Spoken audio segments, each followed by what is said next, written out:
Hello ভাইয়ারা, আমার নাম অনিরুদ্ধ রায় অর্ক। আমি ইয়ানভির হোসেন শ্রাবণ। যেহেতু তোমাদের এইচএসসি এক্সামের রাফলি 30 দিনের মতো সময় আছে, তো এই লাস্ট মোমেন্টে স্বল্প সময়ে তোমাদের অল সাবজেক্টের প্রিপারেশন আরো কিভাবে অর্গানাইজড করা যায় সেই বিষয়ে আমরা কিছু অ্যাডভাইস শেয়ার করব। তো চলো শুরু করা যাক।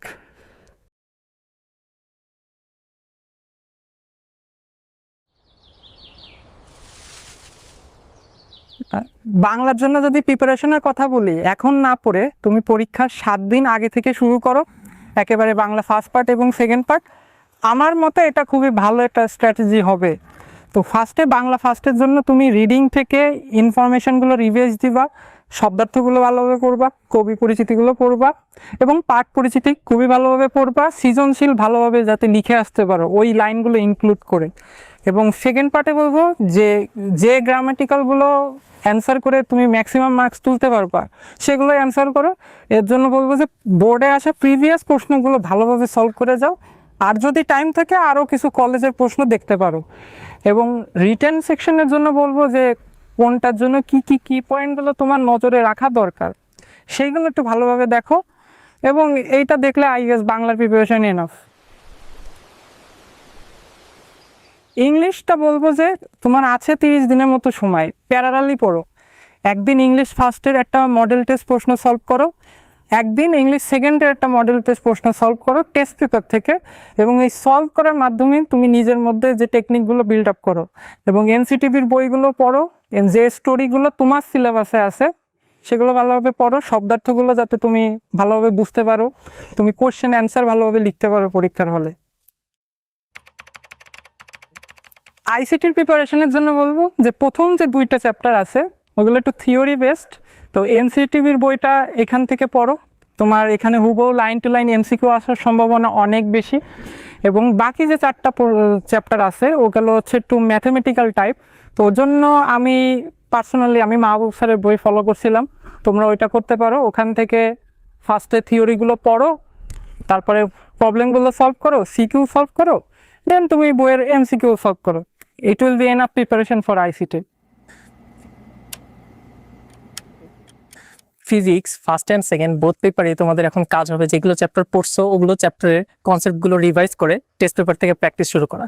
অ্যান্ড এক্সাম হলে দেখবা যে ফিজিক্সের নাম্বারগুলোতে মাঝে মাঝে কিছু ট্রিকি কোয়েশ্চেন দেয়, তো ওগুলো যদি তোমার টেস্ট পেপার থেকে মানে প্রিভিয়াস ইয়ার থেকে বা টেক্সট বুকের কোনো পড়া থেকে যদি কমন পড়ে যায় তাহলে ভালো। বা যদি এর বাইরে থেকে কিছু আসে তাহলে যেগুলো কনসেপ্ট তুমি অলরেডি পড়ছো, যে ফর্মুলাগুলো জানো সেগুলো দিয়ে ওটা এক্সপ্লেন করা ট্রাই করবা। আর ফিজিক্সে দেখা যায় অনেকের সৃজনশীল অ্যান্সার করার সময় টাইম মেনটেন করতে অসুবিধা হয়। তো এটার জন্য কি করবো, যেগুলো চ্যাপ্টার তুমি ফুল কনফিডেন্ট মানে কম্পারেটিভলি বেশি কনফিডেন্ট ওই চ্যাপ্টারগুলো থেকে সৃজনশীল সিলেক্ট করবা অ্যান্ড ওগুলো অ্যান্সার করা শুরু করবা। যদি কোনো ম্যাথ করতে আটকে যাও তাহলে ওটা হোল্ডে রেখে নেক্সট যেই ম্যাথটা ইজি লাগে সেই ম্যাথটা অ্যান্সার করা ট্রাই করবা, লাস্টে আবার ওখানে রিটার্ন করবা। তাহলে ফিজিক্সে এক্সাম হলে টাইম মেনটেন করা সুবিধা হবে।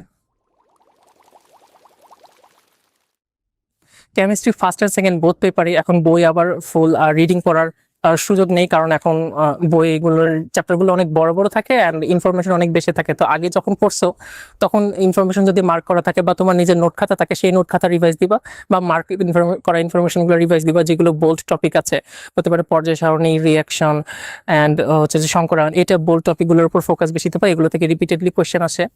তারপরে কেমিস্ট্রিতে জৈব যৌগ অনেক হিউজ পার্ট স্টুডেন্টের স্কিপ দেয়। তো জৈব যৌগ স্কিপ দিলে বাকি যেগুলো চ্যাপ্টার থেকে তোমার অ্যান্সার করার অপশন আছে সেই চ্যাপ্টারগুলোতে যেন তোমার প্রিপারেশন প্রপার থাকে, যাতে এক্সাম হলে তুমি প্রপারলি অ্যান্সার করতে পারো। ম্যাথে যদি বলি, math first paper second paper already যেহেতু তোমরা টেক্সট বুক প্র্যাকটিস করে ফেলছো, তো ওখান থেকে বোর্ডে যেই ম্যাথগুলোতে প্রবলেম ছিল মার্ক করা আছে বা আগে প্র্যাকটিস করছো সেগুলো আরেকবার দেখবা, ওগুলো রেগুলার প্র্যাকটিস করবা। টেস্ট পেপার থেকে প্র্যাকটিস বেশি করবা, টেস্ট পেপারটা মাস্ট। বোর্ড থেকেই ম্যাথ এক্সামে মোস্টলি কমন চলে আসে। তারপরে ম্যাথে যে জিনিসটা দেখা যায় যে এক্সাম হলে এমসিকিউতে টাইম মেনটেন করতে অনেক অসুবিধা হয়ে যায়, 25টা এমসিকিউ 25 মিনিটে সলভ করা। তো এই জন্য এই টাইম জুড়ে রেগুলারলি ম্যাথ এমসিকিউ প্র্যাকটিস করতে হবে বাসায় টাইম ধরে। পারলে ডেইলি রুটিনে একটু ইনক্লুড করে নাও যে রেগুলার এই টাইমটা আমি জুড়ে ম্যাথ এমসিকিউ প্র্যাকটিস করবো।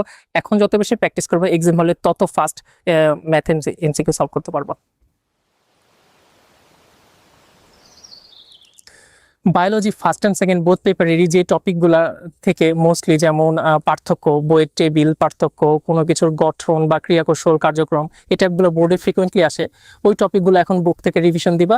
আর বইয়ে কিছু কিছু লাইন থাকে যেগুলো এইচএসসিতে আসলে কমন না, বাট অ্যাডমিশনে কাজে লাগে, ওইগুলো অ্যাভয়েড করা ট্রাই করবা। Test paper and question bank analysis করলে এই টাইপ লাইনগুলো তুমি আইডেন্টিফাই করতে পারবা। তো ইন জেনারেল বলতে গেলে সব সাবজেক্টেরই কিছু কিছু চ্যাপ্টার তোমরা সবাই স্কিপ দিবা। তো ট্রাই করবা যেগুলো চ্যাপ্টার থেকে ফ্রিকুয়েন্টলি বোর্ডে কোয়েশ্চেন আসে, বা বলতে গেলে স্পেশাল শর্ট সিলেবাসের চ্যাপ্টারগুলো, ওইগুলো অ্যাটলিস্ট কমপ্লিট করা ট্রাই করবা।